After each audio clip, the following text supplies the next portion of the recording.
Alors nous allons commencer notre lecture de l'Épître aux Éphésiens et on commence par ce qui est peut-être le plus connu dans l'Épître, c'est l'hymne qui commence « Béni soit Dieu, le Père de notre Seigneur Jésus-Christ, il nous a bénis de toute bénédiction spirituelle dans les cieux en Christ ». Alors quel est le sens de cet hymne ? Alors cet hymne, c'est d'abord une bénédiction, oui. Puisqu'on dit à plusieurs reprises que nous bénissons Dieu et Dieu nous bénit. Donc le commencement est tout à fait abrupt, puisqu'on entre directement dans cette bénédiction, ce qui montre que justement cette lettre a été écrite à un moment un peu tardif, clé, final de la pensée de Paul, puisque la bénédiction vient du fait même que le croyant découvre le dessein de Dieu, mais le découvre dans toute son extension, c'est-à-dire non seulement par le biais de la rédemption, mais aussi en amont avec ce que représente la filiation et la création, et en aval avec la récapitulation. Donc c'est toute l'histoire qui est embrassée et qui est contenue dans cet hymne. Alors on va essayer de voir, donc verset 4, « Il nous a choisis en lui avant la fondation du monde pour que nous soyons saints et irréprochables sous son regard dans l'amour. » C'est-à-dire qu'on est prédestinés. Alors, c'est sûr que là, très compliqué. Voilà, oui, c'est compliqué et en même temps, c'est vraiment le passage clé, un des deux passages clés de cet hymne. C'est-à-dire que nous découvrons que non seulement nous sommes aimés par Dieu qui nous sauve en mourant sur la croix, ce qu'il va dire au verset 7, mais que effectivement, nous sommes choisis dès avant la fondation du monde. Autrement dit, selon le dessein même de Dieu, Dieu nous veut l'humanité, veut la création avant même la fondation du monde. Et il nous veut dans le Fils, c'est-à-dire déterminant d'avance que nous serions pour lui des fils adoptifs par Jésus-Christ. C'est-à-dire que nous découvrons un Dieu, et c'est pourquoi nous le bénissons, qui nous aime du même amour dont il aime le Fils. Donc ce qui se passe dans l'éternité, dans les rapports du Père et du Fils, eh bien, vaut aussi pour nous, puisque Dieu nous aime de ce même amour.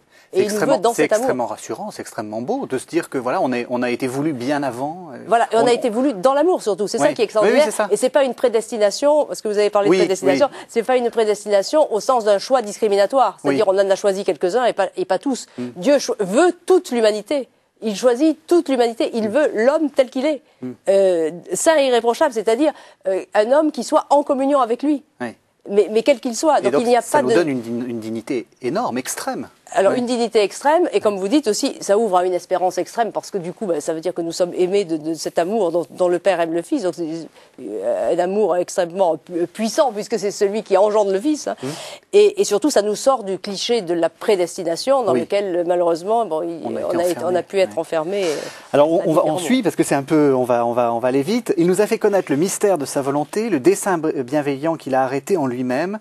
Alors, pour mener les temps à leur accomplissement, réunir l'univers entier sous un seul chef, le Christ, ce qui est dans les cieux et ce qui est sur la terre, ce que vous appelez la récapitulation. Là aussi, c'est une vision grandiose. Alors, la récapitulation, c'est justement ce qui nous attend au terme. C'est-à-dire que Dieu, voulant cette création dès l'origine, ne laisse pas perdre sa création, ne la laisse pas aller n'importe où. Il y a un terme, il voit une fin qui ne lui échappera pas, mais qui sera récapitulée, c'est-à-dire le Christ, ce sera la tête. C'est-à-dire ce Christ qui est à l'origine et sur lequel il veut l'homme, se trouve aussi au terme, dans lequel il récapitule non seulement toute l'humanité, mais aussi le cosmos et tout l'univers. Donc c'est sûr que c'est une vision extrêmement ouverte et pleine d'espérance que Paul nous propose, que Paul ou l'auteur d'Éphésiens nous propose dans ce texte. Et alors juste, ça se termine, je vais aller sauter au verset 13. Et en lui encore, donc dans le Christ, vous avez entendu la parole de vérité, l'évangile qui vous sauve, vous avez cru et vous avez été marqué du sceau de l'Esprit Saint. Donc la condition, c'est l'Esprit Saint.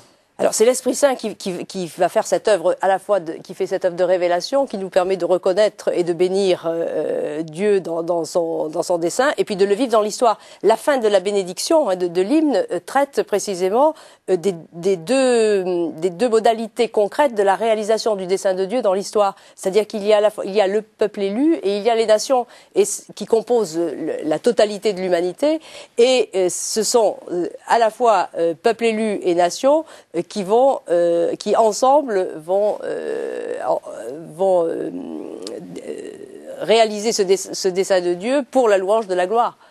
Merci beaucoup, Chantal Régnier.